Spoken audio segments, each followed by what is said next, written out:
I want to welcome in Trump 2024 National Press Secretary Karoline Leavitt. Karoline, good morning. Good morning, guys. So, Karoline, this fundraiser was viewed by many as an audition for Trump's VP. Who is still on the short list, and when can we expect a VP announcement?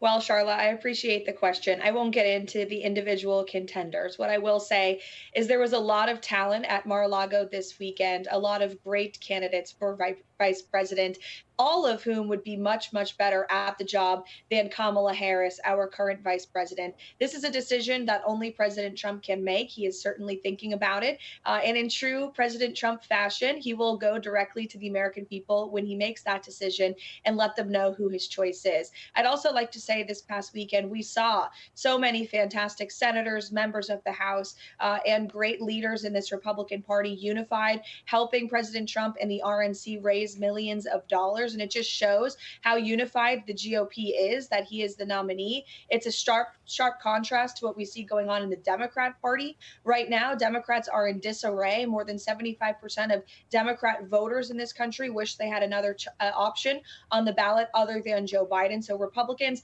are strong. It's going to be a strong ticket, and it's a decision for President Trump to make. So I understand South Dakota Governor Kristi Noem was also at Mar-a-Lago this weekend, but reports say she left early. Is it fair to say she's no longer a possible VP candidate? I know the killing of her dog Cricket hasn't gone over well in most circles. Again, I won't speculate on who is still on the list. That's only something President Trump can do. South Dakota Governor Kristi Noem has been a longtime ally and friend of President Trump, and there were many other friends there as well. You just heard from Senator Tim Scott. Senator Marsha Blackburn was also in the building, Congresswoman Elise Stefanik. Again, all of these people are great leaders for the Republican Party who have helped implement President Trump's America First agenda throughout the years in their respective states and congressional districts. And all of them would make a fantastic vice president. Again, much better than Kamala Harris. So I know that he invited a few people on stage. She was not one of them because she reportedly left early. Do you know why she left early or why she wasn't there? That's a question you'll have to ask her. All right, so we know that the former president forced to spend most of the time in New York courtroom for his criminal trial, but it seems that every waking second when he's not in court, he's campaigning. Before this Mar-a-Lago event, he stopped by the Miami Grand Prix, received quite a warm welcome. Take a look.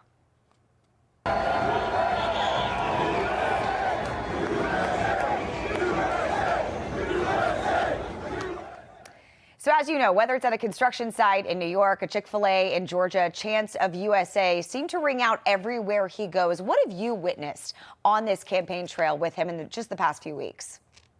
There is more spirit and enthusiasm for President Trump in this election right now than there has ever been since 2016. President Trump is not only continuing his dominance in this race, he is increasing his support amongst all Americans from all backgrounds, regardless of how much money they make, what state they come from, or this color of their skin. All Americans are realizing that we were much better off because of President Trump's successful policies, and all Americans see that Joe Biden has been an epic failure for this country. While President Trump goes from big town Manhattan outside the courtroom to packing houses in Michigan like he did last week or showing up at the race yesterday in Miami, he is constantly greeted by enthusiastic Americans, patriots who love this country and believe in him to make it great again, versus Joe Biden, where everywhere he goes, he is heckled by angry protesters. There are chaotic protests erupting on college campuses across the country right now because of Joe Biden's weak foreign policy and his failure to lead and demand law and order. There is a grave contrast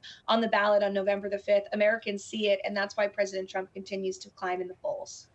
All right, Karoline Leavitt, thank you so much. Appreciate you.